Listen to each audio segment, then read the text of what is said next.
मयूरभंज जिला करंजिया धान क्रय पर धान मंडी उद्घाटित। राज्य खाद्य जोगाण और खाउटी कल्याण विभाग निर्देश क्रमे खरीफ ऋतु 2023-24 वर्ष पर धान संग्रह सकाशे चलित डिसेम्बर मास 10 तारिख जिला प्रशासन पक्षर स्थिर कर परिप्रेक्षी में आज करंजिया ब्लॉक करंजिया और पाटबिल लैंप्स धान क्रय आरंभ होछि।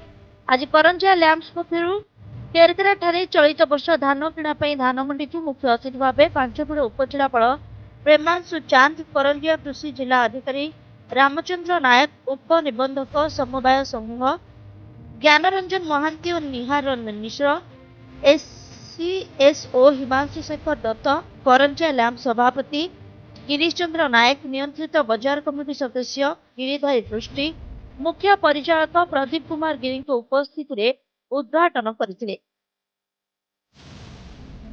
समस्त चाषी भाई और भौणी मानक उत्पादित बड़का धान सबको लैंप से निर्धारित दिन आज आसंता मार्च मास 31 तारिख पर्यंत बिक्री करें।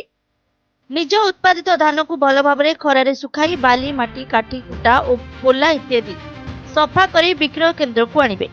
जेपरी धान व्यवसाय और खाद्य उपयोगी पोपड़ा दुर्गंध और विषमुक्त हुए से विषय विशेष ध्यान देवे बोली उपजिलापाल उपस्थित चाषी मानक परामर्श देथिले।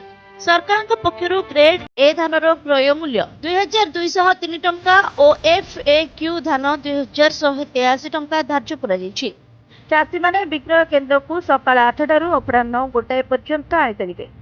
चाषी सरकार पाखरे पंजीकृत मोबाइल नंबर धान बिक्री संबंधी तथ्य मेसेज पाई परिबे। यह व्यतीत चाषी टोल फ्री नंबर 1967 को कॉल करी समस्त तथ्य मध्य पाई परिबे बोली से प्रकाश करथिले। आज प्रथम दिन में बड़देउली पंचायत सहस्पति गाँव चाषी काईरा कुदादा महेंद्र नाथ महंत सेमानक बड़का धान एठारे बिक्री करबा पई आनिथिले। आज Ganesh rice mill, Chandrika rice mill और श्रीलक्ष्मी राइस मिल प्रतिनिधि माने धान क्रय पई उपस्थित थिले। এই উদ্ঘাটন কার্যক্রমକୁ ପରିଚାଳନାରେ ଲ୍ୟାମ୍ପ୍ସ କର୍ମଚାରୀ ମାନସ ରଞ୍ଜନ ମହାନ୍ତ, ପ୍ରଶାନ୍ତ ସାହୁ, ଅମିତ କୁମାର ନାୟକ, ଲୋପାମୁଦ୍ରା ପୃଷ୍ଟି ଓ ଜାପାନ ଗିରି ସହଯୋଗ ପ୍ରଦାନ କରିଥିଲେ।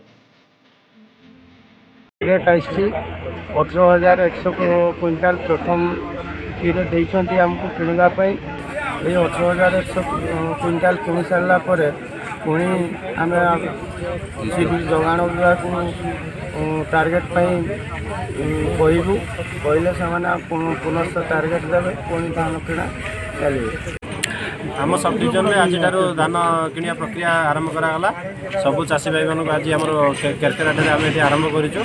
समस्त टोकन प्राय आसी जो मानकर टोकन जो डेट्रे अच्छे सब चाषी भाई मानक अनुरोध करूँ से डेट्रे से आसी मंडी धान आणवे। समस्त अनुरोध सफा धान सुखिला धान आणवे।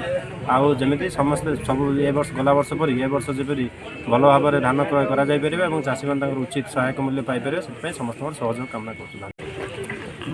आज आमर करंजिया सब डिविजन रे धान संग्रह आरंभ है। मोर चाषी मान अनुरोध जे भल मानर धान आज करंजिया लैंप्स अंडर रे जो केरकेरा ब्रांच रे आज धान मंडी रे धान क्रय करवा आरंभ करागला। माननीय मुख्यमंत्री तथा राज्य सरकार को जो धान क्रय नीति या द्वारा कृषक सशक्तिकरण जो योजना से मैंने ठीक तांकर उत्पादित धान को ठीक दाम रे बिक्री करतु एवं मैंने जो मैंने व्यावसायिक फावड़ पड़ी के कम दाम रे बिक्री न करतु।